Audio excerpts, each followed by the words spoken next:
Ron Chernow, Titan, The Life of John D. Rockefeller, Sr.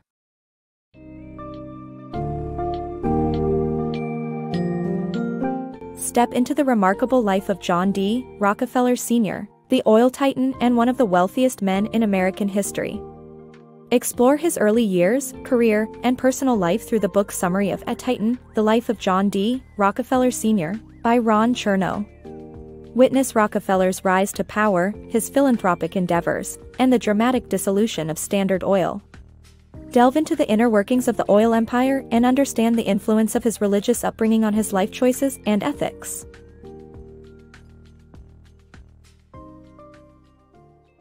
John D. Rockefeller's humble beginning. Johann Peter Rockefeller moved to the United States with his family in 1723 and settled in New Jersey. A century later, his great-grandson John D. Rockefeller would become one of America's wealthiest men.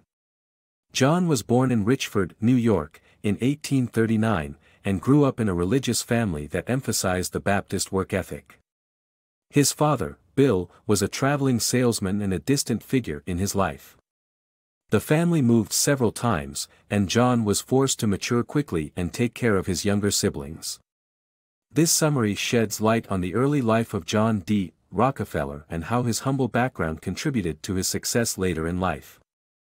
The Rise of Rockefeller. At just 16 years old, Bill Rockefeller was determined to find a job, and commission merchant Hewitt and Tuttle gave him that chance. In 1858, he founded the partnership, Clark and Rockefeller, with Maurice B. Clark, which initially bought and sold oil. However, by 1865, the relationship soured, and Rockefeller bought out the joint business. He then founded the new partnership, Rockefeller and Andrews, which led the way in oil refining. Throughout all of this, Rockefeller also found time for his personal life by marrying Laura Spelman in 1864. Rockefeller's path to petroleum monopoly. In the late 1860s and early 1870s, John D. Rockefeller made strategic business deals and created the Standard Oil Company, ultimately leading to a monopoly of the American refining industry. Rockefeller's first successful deal was with Lake Shore Railroad, allowing him large rebates on transportation costs and giving the railroad a constant supply of oil. He then dissolved his partnership and formed the joint stock corporation Standard Oil Company, gradually incorporating other petroleum businesses and refiners. Rockefeller's shrewd business acumen gave him a tangible edge over his competitors, resulting in a monopoly. Rockefeller's Standard Oil Empire. In 1874, Standard Oil took over more than 50% of refining capacity in Pittsburgh, followed by the largest refinery in Philadelphia. Rockefeller strategically bought refineries near transportation hubs, making it impossible for independent refineries to compete.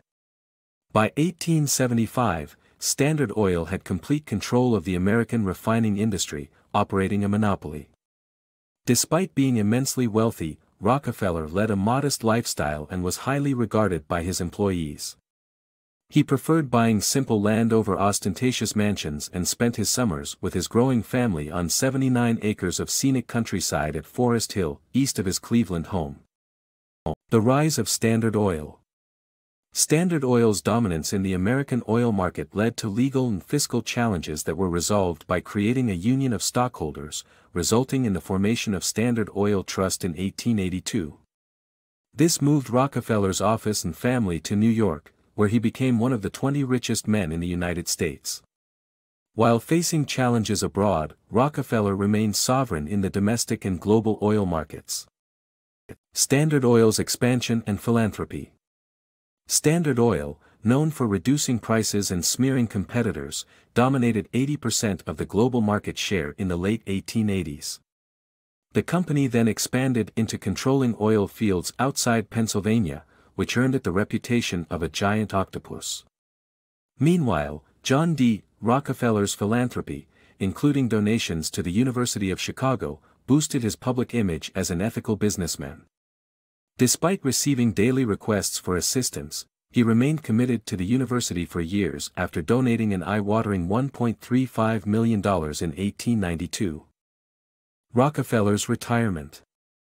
After being criticized by Henry Demarest Lloyd in his book, Wealth Against Commonwealth, John D. Rockefeller's health began to decline due to digestive problems, possibly caused by stress-related ulcers. His circulatory issues resulted in his decision to retire from Standard Oil in September 1897, though he remained titular president of Standard Oil New Jersey. Despite retiring, he retained 30% of Standard Oil stock, a wise decision as the American automobile industry was born shortly after. His son, John Davison Rockefeller Jr., joined the firm and began attending to his father's outside investments and philanthropic projects before conducting the company's management. The philanthropic legacy of Rockefeller. Despite being the epitome of wealth and success, Rockefeller's philanthropic mission continued long after his retirement. He relied heavily on Frederick T. Gates to expand his empire of charitable organizations, preferring to give to causes that had unquestioned public support, such as healthcare. With a total donation of $61 million, the Rockefeller University was able to gather a team of researchers that had been awarded 16 Nobel Prizes. Despite these efforts, the press continued to attack Rockefeller, with Ida Tarbell leading a 3-year-long crusade against his ruthless capitalistic tendencies and the shadowy inner workings of Standard Oil. Despite the criticism, Rockefeller remained proud and did not respond publicly. Uncovering the double life of Rockefeller's father. Ida Tarbell's investigative journalism uncovered the double life of William Rockefeller, the father of John D. Rockefeller. William had been leading a double life, posing as Dr. Livingston and practicing medicine without a license while also being a bigamist. Though he died before he could be interviewed, his secret life drove up public interest. While John D. Rockefeller had been attempting to suppress his father's past, he was at the same time pushing his philanthropy into new areas. In 1902, he founded the General Education Board with a mission to establish high schools, especially for Southern blacks who had little to no access to education.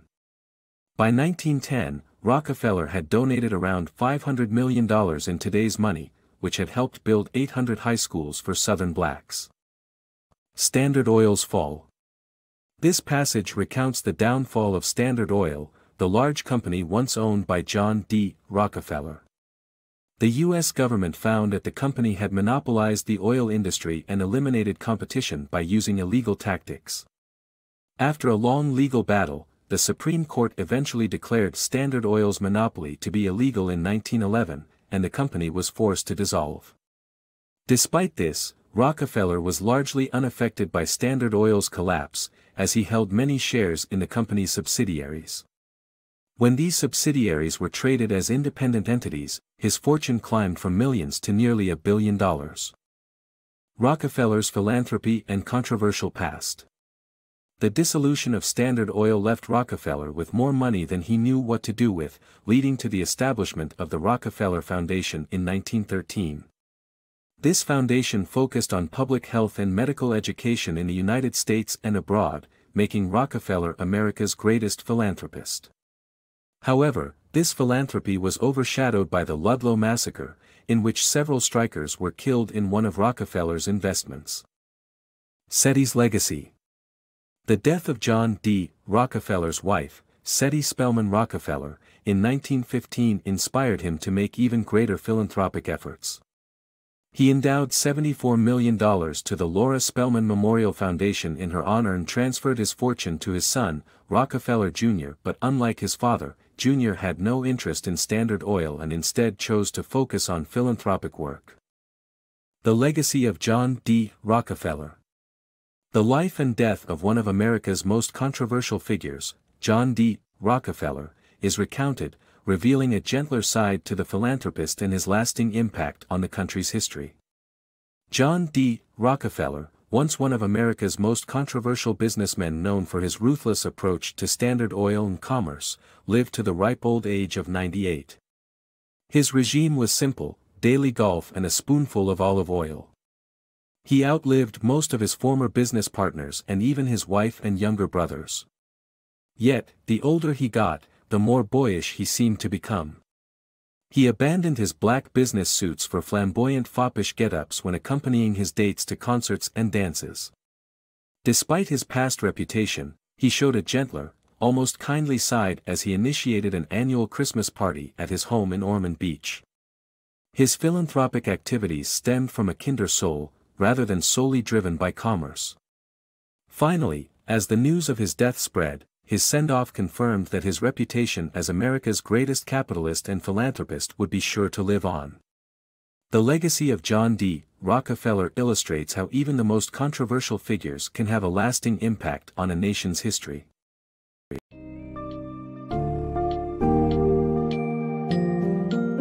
John D. Rockefeller's experience offers readers valuable insights into the ambitious mind of an oil magnate and philanthropist.